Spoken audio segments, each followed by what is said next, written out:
Good afternoon. तो फिर से मेरे इस यूट्यूब चैनल पे आप सभी का स्वागत है।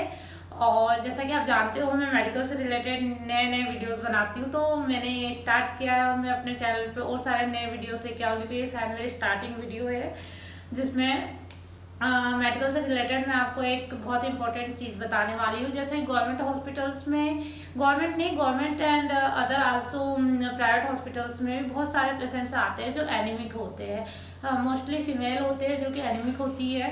तो जैसा कि मैं अपने हॉस्पिटल से रिलेट करके बताना चाहती हूँ कि हमारे यहाँ हॉस्पिटल में बहुत सारे ऐसे एनीमिक पेशेंट्स आते हैं जिनका एचबी जो होता है समथिंग 5, किसी का 4.4। लाइक अक्सर मेरे अभी तक 1 ईयर की जर्नी में मैंने 4.4 के पेशेंट्स ज़्यादा देखे हैं।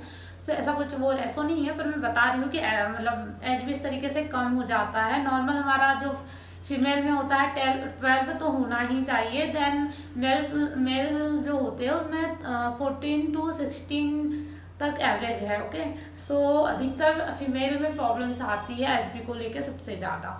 तो जो मैं आज एनीमिक के टॉपिक पे ही बात करना चाहूँगी। तो जैसे कि ओनली इसलिए कि इसमें मैं ब्लड ट्रांसफ्यूजन के बारे में बताना चाहती हूँ कि जब पेशेंट एनीमिक हो जाता है और मतलब डॉक्टर उन्हें देखते हैं कि हाँ क्या कंडीशन है, रिपोर्ट्स आती है, और जब उनका ब्लड ग्रुप आता है अगर वो कम होता है, लाइक हमारे यहाँ 6 से कम होता है, आयरन सुक्रोज वगैरह दिए जाते हैं। अगर पेशेंट की कंडीशन बहुत क्रिटिकल है और उसे ब्लड अरेंज नहीं हो पाया है तो पहले उसे आयरन सुक्रोज दिया जाता है, जिससे पहले सेंसिटिविटी सेंसिटिविटी चेकअप किया जाता है उनका आयरन सुक्रोज से के प्रति। अगर वो सेंसिटिवल है तो उन्हें आयरन सुक्रोज दिया जाता है, और अगर मोस्टली उन्हें ब्लड की ज़रूरत है ही तो फिर ब्लड रिक्वायरमेंट किया जाता है। तो इसके अकॉर्डिंग जो सर लिखते हैं, तो हमारे यहाँ एक पेपर आता है, वो मतलब आता है, उसमें 3 ऑप्शंस होते हैं, हर जगह आता है वो पेपर। ब्लड फॉर्म कहते हैं जिससे, उसमें 3 ऑप्शन होते हैं। एक होता है पैक्ड सेल, एक होता है होल ब्लड सेल, और एक होता है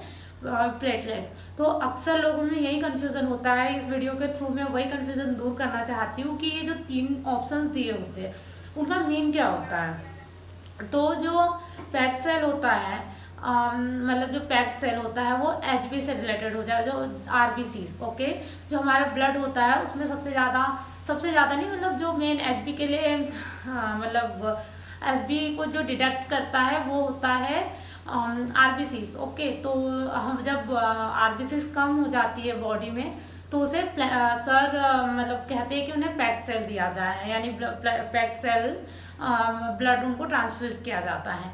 और जो होल ब्लड सेल होता है बॉडी में सारा, मतलब जो पूरा ब्लड जिसनों से मिलके बनता है, आरबीसी, डब्ल्यूबीसी, प्लेटलेट्स, और उसके जो भी डब्ल्यूबीसी के जितने टाइप है, आरबीसी के जितने टाइप है, सारा मिलकर जो ब्लड बनता है उसे होल ब्लड सेल कहते हैं। ठीक है, ये सेकेंड है होल ब्लड सेल। पहला था पैक्ड सेल, दूसरा है होल ब्लड सेल। तो होल ब्लड सेल में जो हमारा ब्लड है वो सारा आ जाता है, लाइक प्लेटलेट्स, डब्ल्यूबीसीज, आरबीसीज, और उसके जो जितने सारे पार्ट्स है सारे आ जाते हैं।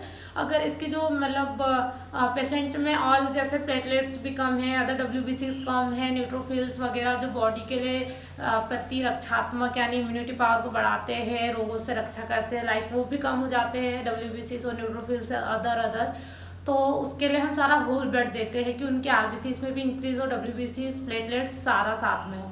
इसके साथ हम लोग क्या होता है प्लेटलेट्स। तो प्लेटलेट्स मतलब अक्सर देखा है डेंगू वगैरह, यानी मेन जो डिसीज है डेंगू, उसमें हमारे प्लेटलेट्स कम हो जाते हैं।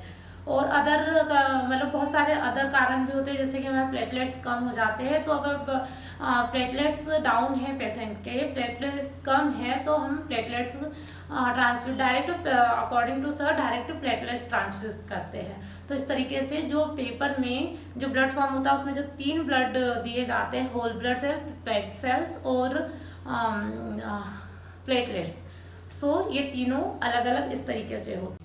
सो डब्ल्यूबीसीज के जो फैक्टर्स हैं, न्यूट्रोफिल्स, मोनोसाइट्स, लिम्फोसाइट्स, ये सारे, और जो प्लेटलेट्स होती है वो हमारे पूरे होल ब्लड में होती है, मतलब पूरे ब्लड में होती है, जिससे ब्लड एक कॉमन ब्लड बनता है। सो अगर ब्लड की कमी यानी इन सारी चीज़ों की थोड़ी थोड़ी डिफिशियंसी हो जाती है तो हमें होल ब्लड दिया जाता है। मतलब अगर होल ब्लड अवेलेबल नहीं है, पैक्ड मतलब आरबीसीज के लिए अगर पैक्ड सेल अवेलेबल नहीं हो पा रहा है तो इन कंडीशन में होल ब्लड भी ट्रांसफ्यूज कर देते हैं, ऐसा कोई इशू नहीं है कि पैक्ड सेल ही चाहिए आरबीसीज के, मतलब एचबी के लिए। देन ये हो गया होल ब्लड सेल। तो लास्ट होता है हमारा थर्ड वाला ऑप्शन प्लेटलेट्स। तो इसमें क्या होता है, हमारे बॉडी में प्लेटलेट्स पाई जाती है ब्लड के अंदर, ठीक है। तो जो ये प्लाज्मा बोला जाए तो प्लाज्मा जो होता है ब्लड में वो प्लेटलेट्स के रूप में काउंट होता है। तो जब प्लेटलेट्स कम हो जाती है तो हमें प्लाज्मा इन्फ्यूज किया जाता है, मतलब जो ब्लड से अलग निकाला जाता है। इसकी एक प्रोसेस होती है कि ब्लड से प्लाज्मा को कैसे अलग किया जाता है, वो प्लेटलेट्स होती है जो सारी फिर अलग से एक वाटर फॉर्म में दिखती है वो, तो हम उसे ट्रांसफ्यूज करते हैं। हमारी बॉडी में समथिंग प्लेटलेट्स 2.5 लाख से मतलब समथिंग 4.5 लाख नॉर्मल मानी जाती है, इससे कम नहीं होना चाहिए। अभी कुछ टाइम पहले ही डेंगू जिस तरीके से हमारे यहाँ फैला था, कोविड और ब्लैक फंगस के बाद जो डेंगू आया था, तो उसमें समथिंग ऑल पेशेंट्स जो हमारे यहाँ एडमिट हो रहे थे उनकी जो प्लेटलेट्स थी ओनली 10,000 ही काउंट हो पा रही थी लेबोरेटरी में। तो इससे प्रॉब्लम ये हो रही थी कि उन्हें डायरेक्ट प्लेटलेट से इन्फ्यूजन किए जा रहे थे, यानी उन्हें डायरेक्ट प्लाज्मा चढ़ाया जा रहा था। तो इस तरीके से हम 3 ब्लड होते हैं, तो इसका ट्रांसफ्यूज बॉडी में करते हैं ब्लड के अकॉर्डिंग जो भी डिफिशियंसी होती है। आई होप आपको वीडियो समझ में आया हो और आप लोग आगे मतलब आपके लिए ये वीडियो यूजफुल हो। So thank you for watching.